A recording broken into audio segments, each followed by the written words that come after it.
Okay तो आज की इस वीडियो में हम देखने वाले हैं व्हाइल लूप क्या होता है।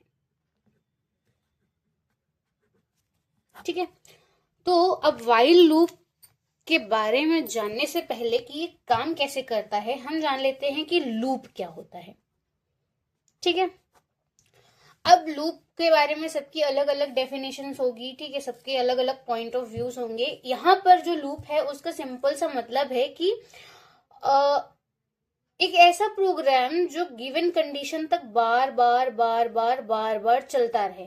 अब जैसे कि आपको एक ट्रैक दे दिया गया और आपको कहा गया कि आपको उस पर रनिंग करनी है। ठीक है, तो अब सिंपल सी चीज है कि आपके माइंड में कुछ क्वेश्चंस आएंगे, लाइक शुरू कहाँ से करना है, खत्म कहाँ पे करना है, आगे की तरफ दौड़ना है या पीछे की तरफ दौड़ना है, स्ट्रेट दौड़ना है या जंप कर करके दौड़ना है, एंड सो ऑन। मतलब हमारे माइंड्स में अलग अलग क्वेश्चंस होंगे। अब अलग अलग इंसान के लिए ये क्वेश्चंस अलग अलग हो सकते हैं। ठीक है, एथलीट के लिए कुछ और होगा, नॉर्मल पर्सन के लिए कुछ और होगा, अपने अपने रूल्स भी होते हैं। ठीक है, तो हम जब लूप की बात करते हैं तो हमारे पास तीन चीजें होती हैं। हमें शुरू कहाँ से करना है, हमें खत्म कहाँ पे करना है, एंड द नेक्स्ट इज कि हमें आगे कैसे बढ़ना है।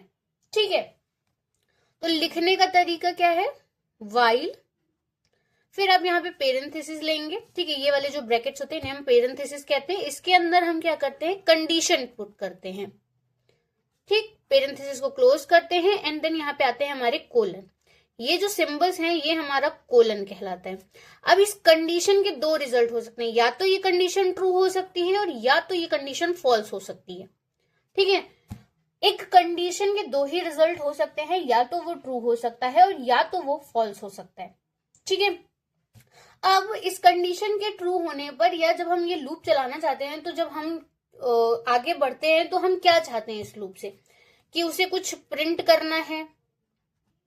ठीक है, या कोई कैलकुलेशन करनी है या कुछ और फंक्शन करना है। ठीक है, तो ये सारी चीजें हम इसके अंदर पुट करते हैं।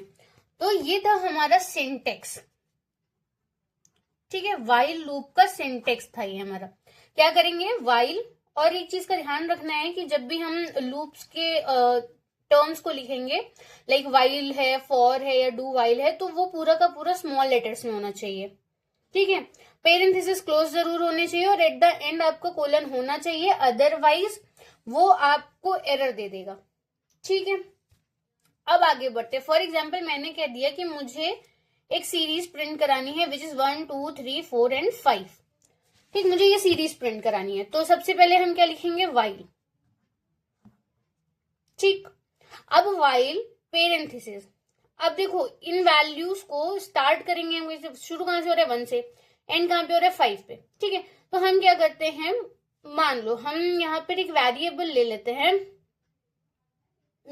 हाँ चलो, हमने यहाँ पे एक वेरिएबल ले लिया और हमने इनिशियल पॉइंट उसके अंदर दे दिया।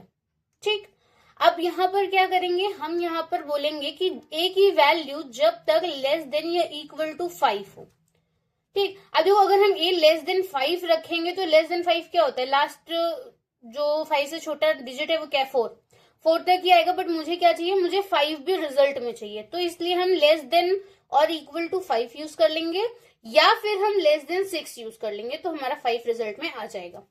कंडीशन रख दी व्हाइल, पेरेंथेसिस, हमने जिस वेरिएबल के अंदर वैल्यू रखी थी वो लेस इक्वल 5। हम चाहते हैं कि जब तक इस वेरिएबल की वैल्यू लेस देन और इक्वल टू 5 हो, ये लूप हमारा चलना चाहिए। ठीक है, अब देखो यहाँ पे सिंपल सा है कि उसको प्रिंट कराना है, तो हम इसके अंदर प्रिंट दे देंगे। अब जो वैल्यू है वो स्टोर किसके अंदर है, वेरिएबल के अंदर, और वेरिएबल क्या है, ए, तो हमने इसको प्रिंट करा लिया, सिंपल सा ए। एक और चीज, ये जो यहाँ पे स्पेस छूट रहा है इसको हम इंडेंटेशन कहते हैं, और लूप में हमारा इंडेंटेशन बहुत ज्यादा मैटर करता है। ठीक है, इंडेंटेशन का आपको बहुत ध्यान रखना होता है, स्पेशली जब आप अपने सिस्टम पर कोड कर रहे हो तो ये इंडेंटेशन बहुत मैटर करता है। अगर आप इसको हल्का सा भी इधर शिफ्ट कर दोगे, मतलब ये प्रिंट जो है वो व्हाइल के बराबर में अगर नीचे आ गया तो वो एरर दे देता है, और नॉर्मल सा है इंडेंटेशन एरर ही आएगा आपका। ठीक है, अब कुछ क्वेश्चंस हैं उन्हें देख लेते हैं। ठीक है, ओके, तो हमारे पास यहाँ पे दो क्वेश्चन है जिन्हें आज के इस वीडियो में हम देखने वाले हैं। पहला है हमारा ये, अब देखिए इसमें एक वेरिएबल दे रखा है a इज इक्वल्स टू 0, ठीक है, यानी कि a की जो वैल्यू है वो 0 से शुरू होनी है। वाइल कंडीशन क्या कहती है कि कब तक ये लूप चलना चाहिए, जब तक a की वैल्यू लेस देन 4 है। अब लेस देन 4 में क्या है, 0 से शुरू हो रहा है, लेस देन 4 में 1 भी आएगा, 2 भी आएगा और 3 भी आएगा, ठीक है।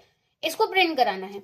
अब देखो जो सिंपल सा चीज है, लूप में क्या होता है, हर आउटपुट अलग अलग लाइन में प्रिंट होता है, बट यहां पर ये जो स्टेटमेंट यूज हुआ है विच इज एंड इक्वल्स और सिंगल कोट्स, इसका मतलब है कि जो हमें रिजल्ट चाहिए वो सेम लाइन में चाहिए, ठीक है। अब क्या होगा, a का वैल्यू 0, 0 लेस देन 4, ठीक है, a का वैल्यू 0 से शुरू हो रहा है, 0 इस कंडीशन में पुट करो, 0 लेस देन 4 है, ठीक है। हाँ, एक स्टेप यहाँ पे मिस हो गया है which is a plus equal 1।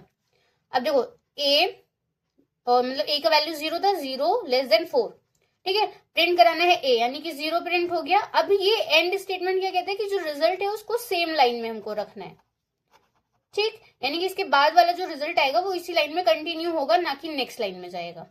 उसके बाद अब क्या कह रहे हैं, a प्लस इक्वल 1, इसका मतलब होता है कि सेम वेरिएबल में वैल्यू को 1 से इंक्रीज करके स्टोर करा रहे हैं।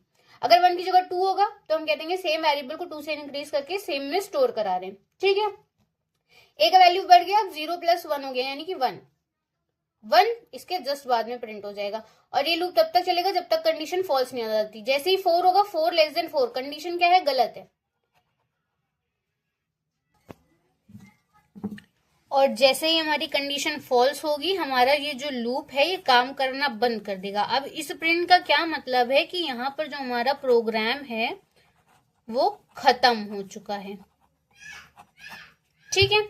अब ये हमारा नेक्स्ट क्वेश्चन है और लास्ट क्वेश्चन है। इसमें क्या करना है, अब जैसे कि इसमें दे रखा है कि i का जो वैल्यू है वो 1 से शुरू है, बट यहाँ पे कंडीशन देने की बजाय इन्होंने सीधा बोल दिया है ट्रू।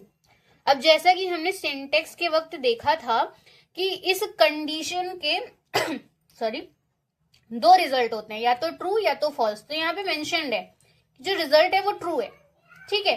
अब ये आगे बढ़ेगा, यहाँ पे क्या कह रहा है कि i mod 007, यानी कि हमें क्या करना है, i का 7 से मॉड लेना है। अब मॉड क्या करता है, रिजल्ट मतलब जो रिमाइंडर है, मॉड हमें रिमाइंडर देता है एज एन आउटपुट।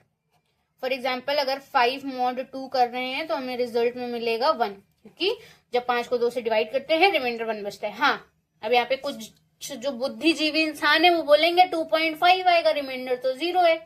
तो भैया ये जो है पॉइंट में नहीं लेके जाता है, ये रिमाइंडर बचाने की कोशिश करता है अपने पास, ठीक है। तो यहाँ पर रिमाइंडर 1 हमारे पास बच जाएगा। तो यही कंडीशन यहाँ पे अप्लाई हो रही है। अब इसका क्या मतलब है, ये जो डबल इक्वल का सिंबल है इसको हम इक्वल टू कहते हैं, ठीक है, ये हमारा एक ऑपरेटर होता है। तो यहाँ पर इसका मतलब इक्वल टू नहीं होता है, इक्वल टू इसका मतलब होता है। यानी हम क्या कह रहे हैं कि i में जो वैल्यू है, फॉर एग्जांपल 1 है, 1 का मॉड निकालना है 007 से, अगर वो 0 के बराबर है यानी कि मॉड जो है वो 0 आ गया, यानी टोटली डिविजिबल है, तो जो लूप है वो ब्रेक हो जाएगा। अदरवाइज वो i को प्रिंट कर देगा और सेम लाइन में करेगा, और देन यहाँ पे i की वैल्यू को इंक्रीज कर देगा 1 से। तो जब फर्स्ट टर्न पे चलेगा तो i का वैल्यू 1 रहेगा, क्योंकि 1 को जब 7 से डिवाइड करेंगे तो रिमाइंडर 0 किसी भी एंगल में नहीं होना है। 2 के साथ भी नहीं होगा, 3 के साथ भी नहीं होगा, 4 के साथ भी नहीं होगा, 5 के साथ भी नहीं, 7 के साथ, 6 के साथ भी नहीं। देन जब बारी आएगी 7 की, तो 7 mod 007 which is equals to 0, it's true. जैसे कंडीशन ट्रू, लूप हो जाएगा हमारा ब्रेक, लूप हमारा खत्म। रिजल्ट क्या आया, 1 से लेकर के 6 तक, ठीक है। आपको क्या करना है, सिंपली जो आपको क्वेश्चन दे रखा है उसको रन कराना है, और देन जो रिजल्ट वहां से आप निकाल रहे हो उसको अपने ऑप्शन से मैच कराना है। अगर ऑप्शन में है देन वो आंसर है, अगर नहीं है तो एरर चेक करो। और एक चीज, सबसे पहले आपको क्वेश्चन सॉल्व करने से पहले आपको सबसे पहले देखना है कि उसमें कहीं कुछ एरर है या नहीं। अगर एरर है तो जैकपॉट, क्योंकि सीधा सीधा एक नंबर मिल गया। फॉर एग्जाम्पल मान लीजिए यहाँ पे कोलन्स नहीं लगे हैं और आपने देख लिया कि हाँ ये एरर है, क्योंकि अगर कोलन नहीं होगा तो वो एरर देता है, ठीक है, क्योंकि सिंटेक्स एरर आ जाएगा वहां पे। और इस चीज का भी ध्यान रखना है जब हम लूप्स वगैरह चलाते हैं, ठीक है, तो उसमें अगर पूछ ले कि बताओ इस ये क्वेश्चन दे दिया और यहाँ पे कोलन नहीं और पूछ लिया बताओ इसमें कौन सा एरर लग रहा है, या हमने अगर कोलन नहीं लगाया है तो कौन सा एरर आएगा, तो सिंटेक्स एरर आएगा। क्यों? क्योंकि ये प्रोग्रामिंग का एक कह सकते हैं सिंटेक्स होता है, एक स्ट्रक्चर होता है, तो वो अगर ओबे नहीं हो रहा है तो वहां पर वो सिंटेक्स एरर देता है। ठीक है, क्लियर है? अगर इससे रिलेटेड कुछ भी डाउट है तो आप कमेंट सेक्शन में पूछ सकते हो। ठीक है, और अगर इस तरह के और क्वेश्चंस के एक्सप्लेनेशन चाहिए तो अगर आपके पास क्वेश्चन है तो वो आप कमेंट सेक्शन में लिख दो। अगर नहीं है, आप चाहते हो कि ऐसे क्वेश्चंस उठा करके उस पर वीडियो बनाया जाए, तो वो भी आप कमेंट सेक्शन में बता सकते हो। एक रिक्वेस्ट, चैनल को सब्सक्राइब कर लें ताकि आगे के जो वीडियोस हैं उसका नोटिफिकेशन आपको मिलता रहे। अब जो ओ लेवल वाले स्टूडेंट्स हैं उनको पता होगा कि जैन में एग्जाम है, तो कुछ दिन के लिए सही I am useful to you, तो आप उसका जितना बेनिफिट उठा सकते हो उठा लो। Thank you.